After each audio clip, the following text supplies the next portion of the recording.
অর্জুন সিং মিথ্যেবাদী এটা প্রমাণিত 2019-এর হলফনামাতে। এই দেখুন 2019-এর হলফনামা। এই 2019-এর হলফনামাতে দেখবেন যে কোথাও এখানে ডিপেন্ডেন্টের জায়গায় কোথাও লেখা নেই যে অভিরূপ সিং কে। অভিরূপ সিংয়ের নাম নেই এখানে 2019-এর হলফনামাতে। কিন্তু 2024-এর যখন হলফনামাতে চলে আসবেন সেখানে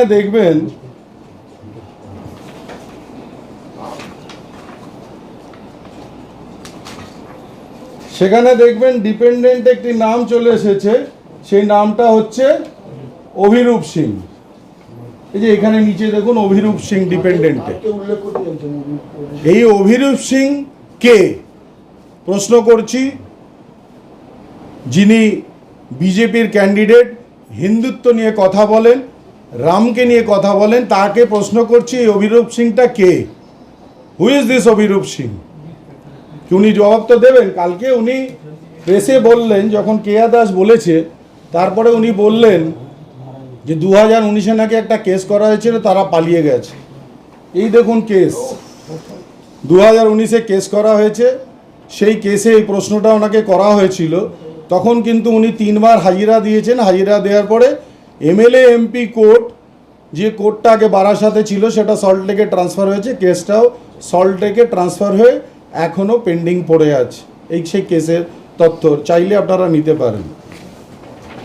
এবার দেখুন অভিরূপ সিং, দ্য কলকাতা মিউনিসিপ্যাল কর্পোরেশনের কাগজ, যেখানে অভিরূপ সিং দেখা যাচ্ছে অর্জুন সিংয়ের ছেলে এবং শ্রাবন্তী সিংহ রায়ের ছেলে। এখানে স্পষ্ট দেখা যাচ্ছেন তিনি হচ্ছেন শ্রাবন্তী সিংহ রায় মা, অর্জুন সিং বাবা। ক্যালকাটা কর্পোরেশনের বার্থ সার্টিফিকেটে দেখা যাচ্ছে।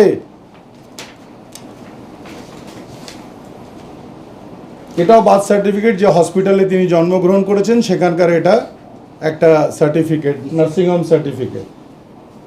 এখানে হচ্ছে শ্রাবন্তী সিংহ রায়ের পাসপোর্ট, যে পাসপোর্টে উল্লেখ আছে যে অভিরূপ সিং তার ছেলে এবং তিনি থাকেন হচ্ছেন ওম টাওয়ার্স। এটা স্পষ্টভাবে এখানে লেখা আছে। এবার আসুন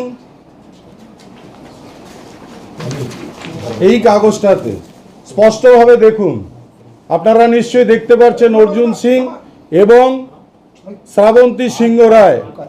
যেখানে এই এফিডেভিটে লেখা আছে যে শ্রাবন্তী সিংহ রায় হচ্ছেন তেনার স্ত্রী, তাহলে হলফনামায় শ্রাবন্তী সিংহ রায়ের নাম নেই কেন? এই প্রশ্নটা অর্জুন সিংয়ের কাছে। উনি কালকে প্রেস মিডিয়ার সামনে বললেন যে আমার কোনো দ্বিতীয় স্ত্রী নেই, উনি এই কথাটা বললেন। তাহলে এই সার্টিফিকেটটা, এফিডেভিটটা তাহলে কি? তাহলে এই যে বার্থ সার্টিফিকেটটা যেখানে অর্জুন সিংয়ের নাম আছে সেটা কি? তাহলে উনি কোনটা অস্বীকার করছেন? উনি পবন সিংয়ের মা উষা সিংকে অস্বীকার করছেন, না শ্রাবন্তী সিংহ রায়কে অস্বীকার করছেন?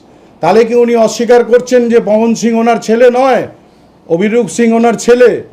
কাকে উনি আজকের দিনে স্বীকারোক্তি দিচ্ছেন?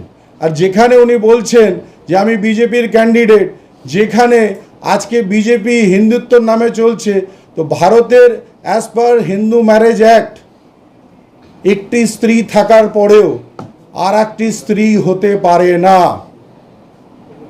তাহলে অর্জুন সিং সাংবাদিকদের মিথ্যে কথা বলছে এবং ব্যারাকপুর লোকসভার প্রত্যেকটি জনগণকে তিনি মিথ্যে তার তথ্য দিচ্ছেন। তারপরেও তিনি প্রেস মিডিয়ার কাছে উনি মিথ্যে কথা বলছেন যে আমার কোনো দ্বিতীয় স্ত্রী নেই। আর আমি বলছি, যেটা মহিলা মোর্চার তরফ থেকে বলা হয়েছে, এই নারী নির্যাতন কেন? আজকে সন্দেশখালি নিয়ে উনি বলছেন যে সন্দেশখালিতে নারী নির্যাতন হয়েছে, তাহলে কি এটা নারী জীবনের অপমান নয়? এটা কি একটা নারীর অপমান হলো না? যে যার ছেলে থাকা সত্ত্বেও তাকে স্বীকৃতি দিচ্ছেন না, তাহলে কি উনি কাপুরুষ যে উনি সত্যিটা বলতে পারছেন না? জনগণের সামনে তো ওনাকে সত্যটা বলতে হবে, নাকি শুধুমাত্র এই পরিবারটাকে রেখেছেন তার কালো 2 নম্বরই টাকাটা তাদের নামে রাখার জন্যে? কোনটা করেছেন উনি? তাহলে জনগণকে তো সবটাই ওনাকে জানাতে হবে। উনি জনগণের প্রতিনিধি হওয়ার জন্যে ইলেকশনে দাঁড়িয়েছেন, তো তার সত্যটা এভিডেভিটের মাধ্যমে প্রত্যেকটাই ওনাকে জানাতে হবে জনগণকে। তাহলে জনগণ, যে জনগণকে উনি মিথ্যে তথ্য দিচ্ছেন, তার মানে এটাই বাস্তবে হচ্ছেন যে উনি একটি মিথ্যেবাদী।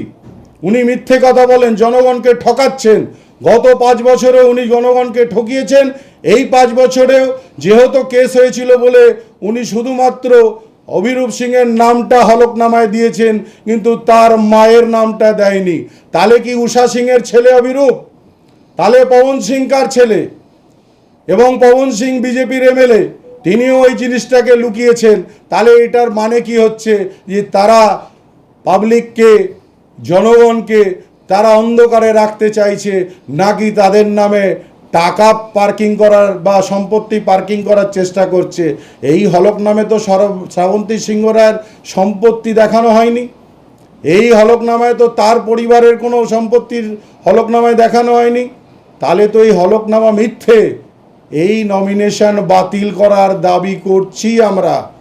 আর অর্জুনের যদি সৎসাহস থাকে, তাহলে কাপুরুষের মতন নয়, সাহসের মতন, যেরম বলেছেন আমি ব্যারাকপুরের বাঘ, তাহলে বাঘের মতন এসে সামনে সত্যটা বলো যে আসলে সত্যিটা কি।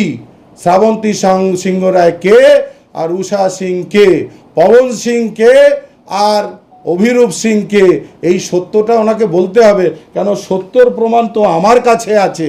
উনি যতই মিথ্যে কথা বলুক, সত্যর